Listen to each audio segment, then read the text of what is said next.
قرآن مجید میں اللہ فرماتا ہے محمد الرسول اللہ، محمد صلی اللہ علیہ وسلم اللہ کے رسول ہیں۔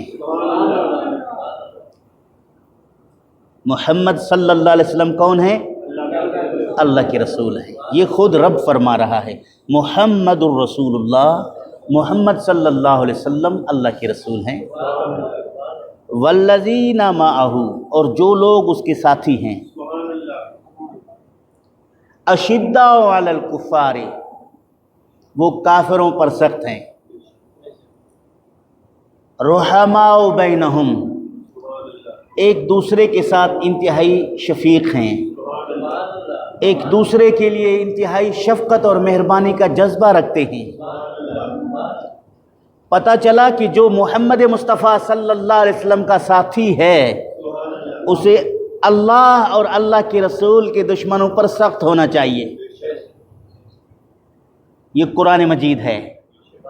صحابہ کرام رضوان اللہ علیہم اجمعین کافروں پر سخت تھے، رب نے ان کی تعریف کی۔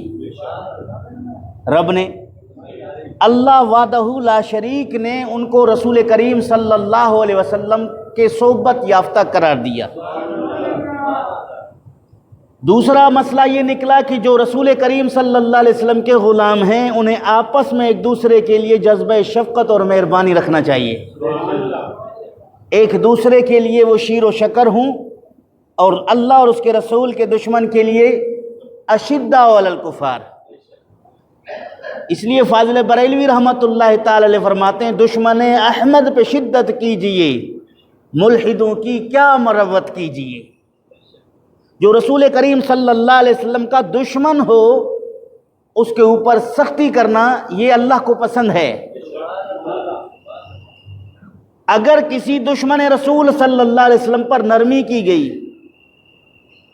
ان کی تعظیم اور تکریم کے لیے خندہ پیشانی کا مظاہرہ کیا گیا، یہ معیوب ہے اور شرعاً ناپسندیدہ عمل ہے، چونکہ رب فرماتا ہے محمد الرسول اللہ والذین معہ اشداء علی الکفار رحماء بینہم تراہم رکعا سجدا۔ جب تم انہیں دیکھو گے رکوع کرتے ہوئے، سجدہ کرتے ہوئے، معلوم ہوا کہ نبی کا غلام کافر پر سخت ہوتا ہے، نبی پاک کے غلام کے لیے شفیق ہوتا ہے، اور اللہ رب العالمین کی بارگاہ میں سر بنیاز سجود کے لیے جھکا رہتا ہے، وہ کبھی اللہ رب العالمین کی بندگی سے پیچھے نہیں ہٹتا۔ تراہم، جب تم انہیں دیکھو گے، کس حالت میں؟ رکعاً سجدا، رکوع کرنے کی حالت میں دیکھو گے یا سجدہ کرنے کی حالت میں دیکھو گے۔ یہاں اللہ رب العالمین کی عبادت اور بندگی مراد ہے، اللہ رب العالمین کی فرمانبرداری مراد ہے۔ غلامی رسول کا مطلب ہی یہی ہے کہ رسول کریم پر مر مٹنے کا جذبہ ہو اور اللہ رب العالمین کی بارگاہ میں عبادت کرنے کا بھی جذبہ ہو۔ سیماہم فی وجوہہم من اثر السجود، ان کے چہروں میں سجدے کے نشان ہیں۔ کہاں پر ہیں؟ چہروں پر۔ ایک ہے پیشانی میں کالا ٹکا، وہ مراد نہیں ہے۔ پیشانی پر سجدہ کرنے کے لیے سر رگڑنے سے پیدا کرنے والا نشان جو ہے وہ مراد نہیں ہے، چونکہ رب ذوالجلال نے سیماہم فی وجوہہم فرمایا، سیماہم فی جباہہم نہیں فرمایا۔ پیشانی کو عربی میں جبین کہتے ہیں اور اس کی جمع جو ہے یہ جباہ ہے، تو اللہ رب العالمین نے پیشانیوں کا ذکر نہیں کیا، وجہن کا ذکر کیا۔ وجہ کہتے ہیں چہرے کو، وجوہ اس کا جمع ہے، یعنی جہاں سے عموماً سر سے بال اگلتے ہیں وہاں سے لے کر نیچے تھوڑی کے نیچے تک، ایک کان کے لو سے دوسرے کان کی لو تک، یہ پورا وجہ ہے، چہرہ ہے۔ یا ایھا الذین آمنوا اذا قمتم الی الصلاۃ فاغسلوا وجوہکم، اے ایمان والو جب تم نماز کے لیے ارادہ کر لو تو اگر وضو نہیں ہے تو اپنے چہرے دھو لو۔ پیشانی دھونا مراد نہیں ہے، پورا چہرہ مراد ہے۔ یہاں بھی نشان پورے چہرے کا مراد ہے، وہ کالا دھبا ٹکا نہیں بلکہ وہ نورانیت کے آثار ہیں۔ وہ روحانیت کے آثار ہیں جن کے چہرے کو دیکھ کر اللہ رب العالمین کا بندہ معلوم ہونا ظاہر ہو جائے، اس کو کہتے ہیں جب دیکھو گے ان کے چہروں پر، اگرچہ وہ سیاہ فام ہے لیکن اللہ کا بندہ، تہجد گزار، عبادت گزار، فرمانبردار رسول کریم کا غلام ہے، اس کے چہرے کے اندر آپ کو وہ نورانیت نظر آئے گا، وہ اللہ رب العالمین کی محبت کے آثار نظر آئیں گے۔ فرمایا سیماہم فی وجوہہم من اثر السجود، ان کے چہروں میں اللہ رب العالمین کی بندگی اور عبادت کرنے کے جو نورانی آثار ہیں، نورانی نشانات ہیں، وہ تمہیں ملاحظہ کر سکتے ہیں، آپ ان کو دیکھ سکتے ہیں۔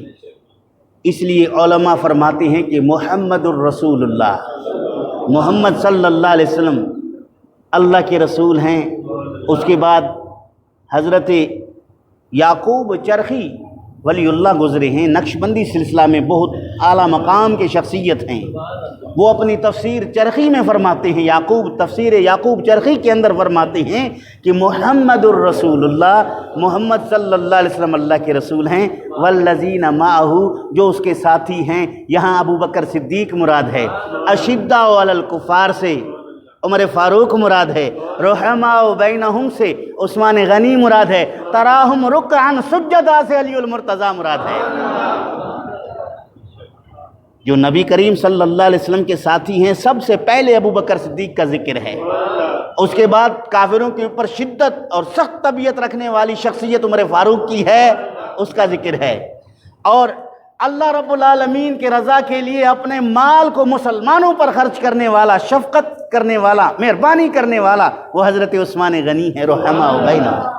اور راتوں کو جاگ کر اللہ رب العالمین کی عبادت میں شب بیداری کرنا، وہ علی المرتضیٰ کی صفت ہے۔